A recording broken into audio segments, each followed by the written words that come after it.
Lo principal es que no se le puede exigir a nadie, y menos una nación educada en el concierto de las naciones, que respete algo, que respete algo, y en el caso que respete como auténtico lo que no lo es. Y que a consecuencia de eso respete que se designe a una persona que ella no ha elegido, sino que alguna mafia pretende imponerle al pueblo.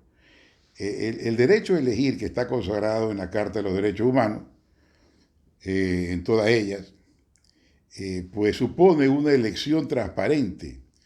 Y esta elección es transparente no solamente en el contaje, sino además en la presentación en igualdad de condiciones de los varios candidatos. En el caso ecuatoriano, pues los antecedentes son los siguientes, que conducen, si la lógica fuera lo único que tiene que regir el pensamiento, que conducen a la conclusión de que no estamos obligados a respetar la elección, la primera vuelta de la elección presidencial ecuatoriana. ¿Cuáles son los antecedentes? Los antecedentes son que en el año 2006,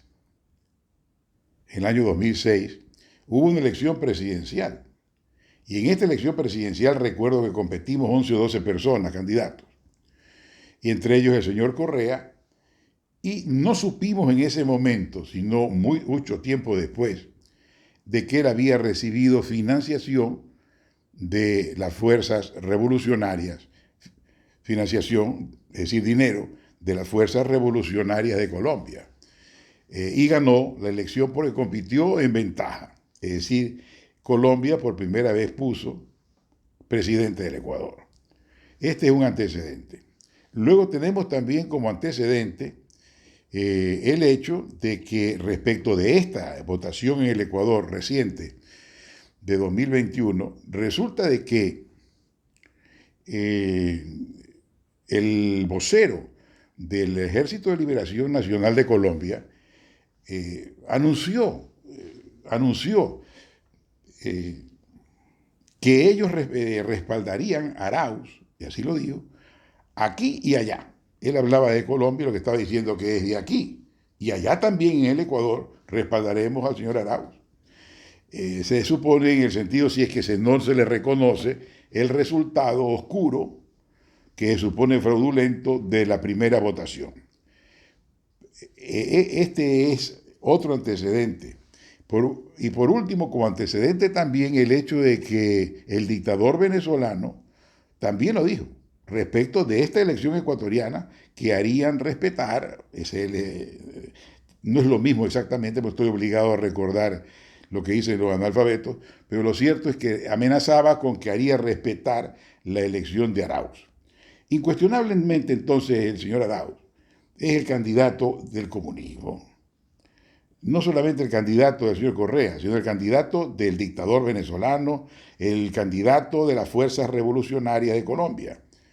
Y este es el antecedente que nos obliga a exigir que se anule, simple y llanamente se anule la primera votación, la primera vuelta en la elección ecuatoriana.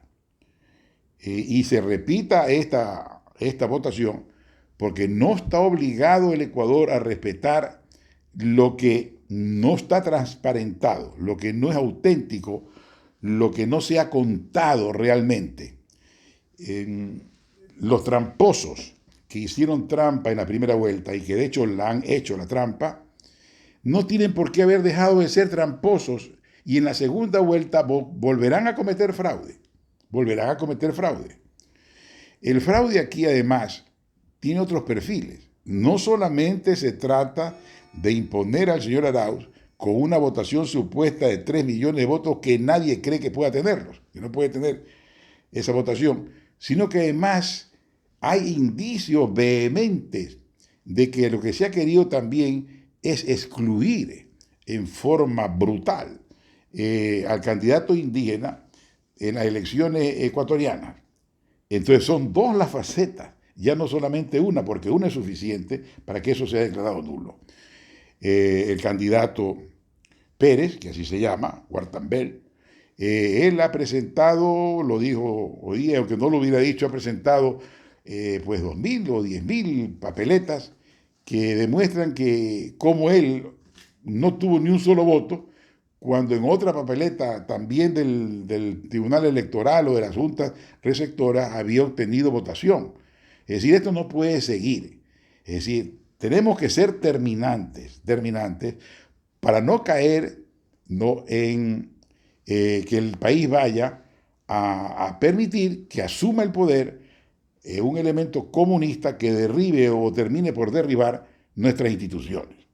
Y aquí entonces encontramos en la Constitución Política del Ecuador la norma que es nuestra salvación, norma que otorga a las Fuerzas Armadas del Ecuador, y dice que también a la Policía Nacional, se entiende también Fuerza Armada, no, el deber de garantizar los derechos de los ciudadanos.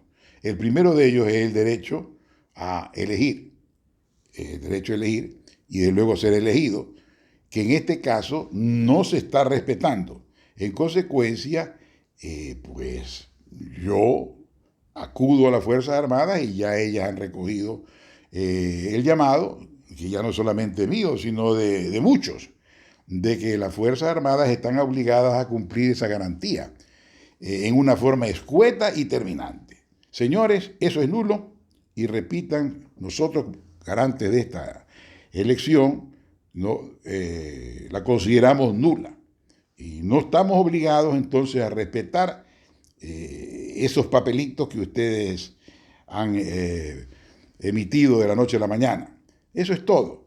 Entonces, a eso vamos. Por otra parte, el Consejo Nacional Electoral debe renunciar. No pongo en duda la honestidad o honorabilidad de todos ellos. Simplemente no funciona. Es decir, todos debemos estar preparados para integrar tarde o temprano un organismo donde hay un deshonesto, donde hay un traidor, donde hay un malvado y luego hay uno o dos personas decentes. Pero lo cierto es que hay que tener la habilidad suficiente para que por lo menos funcione ese organismo multipartidista, complicado, complejo, difícil. Pues este no funciona. Este no ha funcionado y lo que deben hacer para recuperar como individuos ya en solitario, en soledad y reiniciar una nueva vida política es renunciar todos y cada uno de los miembros del Consejo Nacional Electoral. Esa es mi opinión y la demanda de mucha gente en el Ecuador.